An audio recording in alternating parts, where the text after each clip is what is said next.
आप और हम किसी नेता की कोई अपशब्द का इस्तेमाल नहीं कर सकते, और अगर करते हैं तो आपके और मेरे ऊपर कानून कार्रवाई हो जाती है। तो जब ये नेता लोग इन किसानों को आतंकवादी बता रहे हैं, आपको कैसे पता ये आतंकवादी हैं? ठीक है, आपके पास क्या प्रूफ है? जो सभी किसान लोग हैं, कैसे आपको लग रहा है जब लोग कहते हैं कि ये तो किसान ही नहीं है? देश के किसान को ना तो प्रधानमंत्री समझ पाया, ना भारतीय जनता पार्टी समझ पाया कि जब भी देश के अंदर आंदोलन हुए, प्रधानमंत्री ने बीजेपी की आईटी सेल ने हमेशा अलग अलग नाम दिए, कभी टुकड़ा टुकड़ा गैंग, कभी खालिस्तानी, कभी अलग अलग नाम देखे। कि देश का अन्नदाता को आज चाहे आतंकवादी कहे चाहे खालिस्तानी कहे, लेकिन देश का अन्नदाता अन्नदाता ही रहेगा, इस देश का मालिक रहेगा। इससे पहले जब किसान आंदोलन करते थे, कम से कम पहले ऐसा नहीं होता था।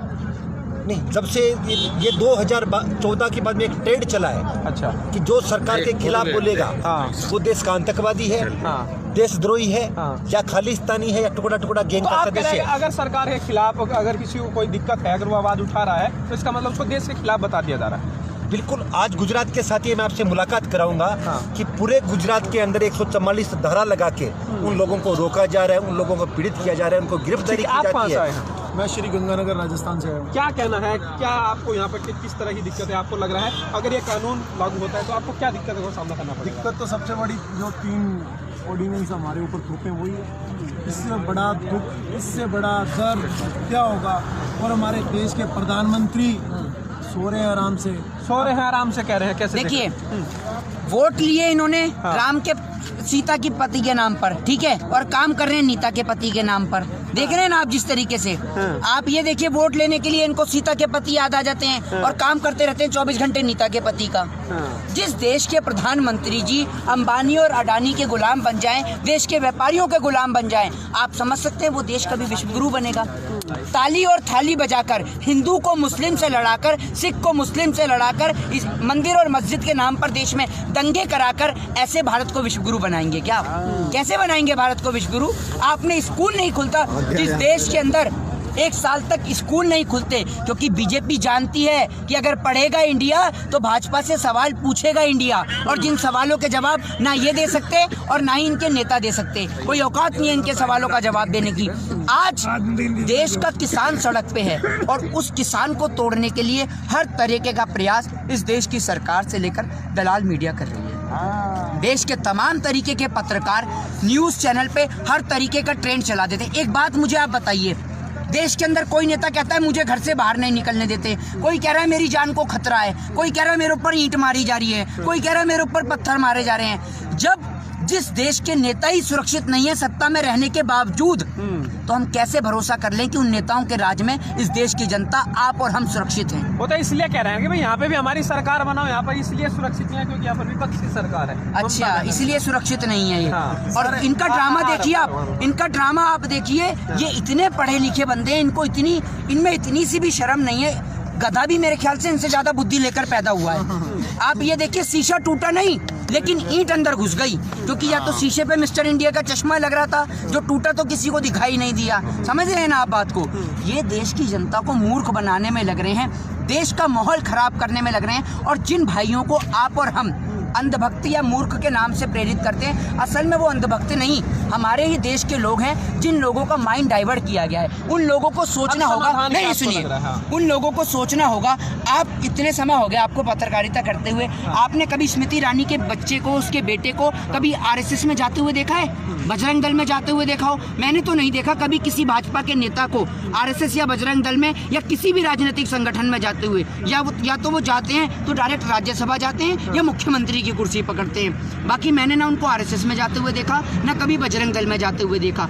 अगर मरने की बात हो तो ये देश की गरीब जनता के बच्चों को याद करते हैं, और अगर नेता बनने की बात हो तो अपने बच्चों को याद करते हैं। और आज देश का किसान सड़क पे मर रहा है, इतनी ठंड में ठिठुर रहा है। देश के प्रधानमंत्री महोदय, आपको पूरा देश देख रहा है, और आपकी इस तरीके की हरकत को पूरा देश याद रखेगा। जिस तरीके से आप जगह जगह सत्ता पक्ष का गलत इस्तेमाल कर देश के अंदर अघोषित इमरजेंसी लागू कर देते हैं, जगह जगह 144 लगा देते हैं, ये गलत कानून का इस्तेमाल आप कर रहे हैं। आखिरी सवाल है, क्योंकि राजस्थान में हम लोग फिलहाल है जी, तो इसीलिए बीजेपी के लोग लगातार तर्क दे रहे हैं कि देश की जनता हमारे साथ है, जहाँ भी चुनाव हो रहे हैं हम लोग जीत रहे हैं। इस कानून के पास होने के बाद भी जनता ने हमें वोट दिया। बिहार के चुनाव में भी मुद्दा बनाया गया, राजस्थान के अंदर भी जो है जो चुनाव हुए, लोकल इलेक्शन हुए, वहाँ पर भी बीजेपी जीती है। वो कह रही जो किसान होता हमें वोट दे रहा है।